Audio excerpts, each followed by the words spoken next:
Assalamualaikum warahmatullahi wabarakatuh. Selamat datang kembali di channel Pegawai Muslim. Semoga informasi atau kisah yang kami sajikan ini bisa bermanfaat untuk kita semua. Selamat menonton.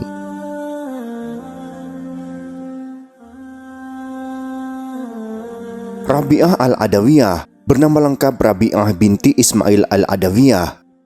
Ia adalah tokoh sufi wanita yang dijuluki Syahidatul Iskil Ilahi atau wanita yang syahid oleh kerinduan ilahi. Lahir dan wafat di Basra, Irak pada abad kedua Hijriah. Banyak kisah menakjubkan tentang wanita yang satu ini yang dapat kita jadikan sebagai bahan renungan dan pelajaran hidup.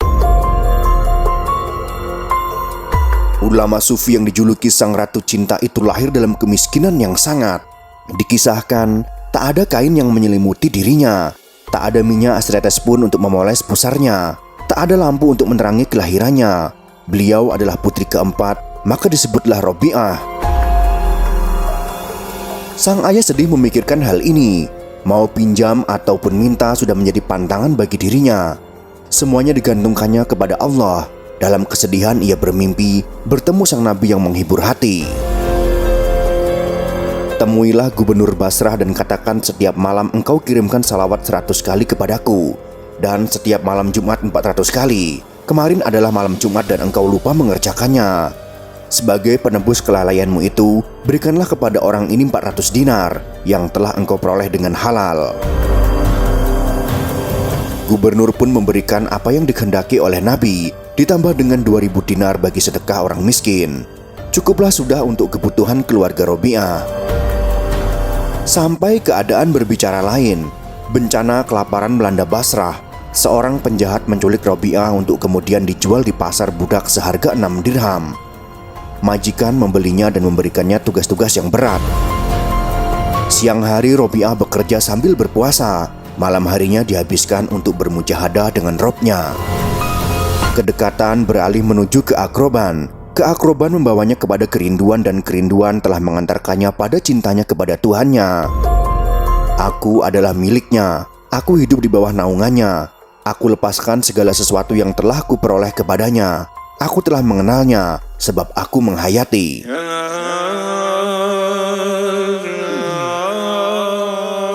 Pada suatu malam yang dingin, sang majikan merasakan kegelisahan dalam hatinya.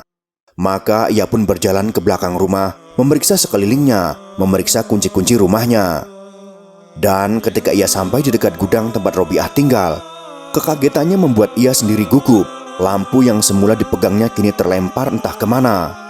Bagaimana tidak, ketika ia melonggokkan kepalanya ke dalam ruangan tempat Rabi'ah beristirahat, ia sedang melihat Rabi'ah menjalankan salat. Di atasnya tampak cahaya yang terang benderang. Cahaya itu bukan lampu, sebab cahaya itu tidak bergantung kepada suatu apapun.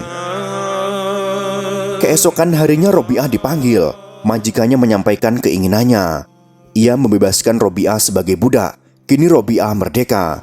Meski sang majikan berharap Rabi'ah mau untuk tinggal di rumahnya, tetapi ia memilih untuk pergi menjauhi masyarakat sekitar. Dan ia akhirnya menemukan sebuah gua di pinggir desa. Tinggallah ia di sana. Suatu hari di musim semi, Rabi'ah memasuki tempat tinggalnya. Kemudian ia melongok keluar sebab pelayannya berseru, "Ibu, keluarkanlah dan saksikanlah apa yang telah dilakukan oleh Sang Pencipta.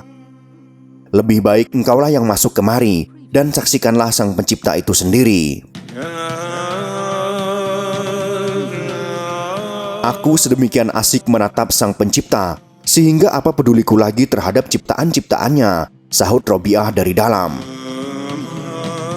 Pada suatu malam sebab terlalu letih, Rabi'ah pun tertidur. Seorang maling menyusup masuk ke dalam rumahnya dan mencuri cadarnya. Akan tetapi tak ditemui pintu keluar. Cadar itu pun diletakkan. Pintu keluar terlihat. Cadar dibawa, pintu keluar tak terlihat lagi. Maka terdengarlah suara, "Hai manusia, tiada gunanya engkau mencoba-coba. Sudah bertahun-tahun Rabi'ah mengabdi kepada kami. Setan sendiri tidak berani datang menghampirinya. Tetapi betapakah seorang maling berani mencoba-coba untuk mengambil cadarnya? Pergilah dari sini. Jika seorang sahabat sedang tidur, maka sang sahabat bangun dan berjaga-jaga."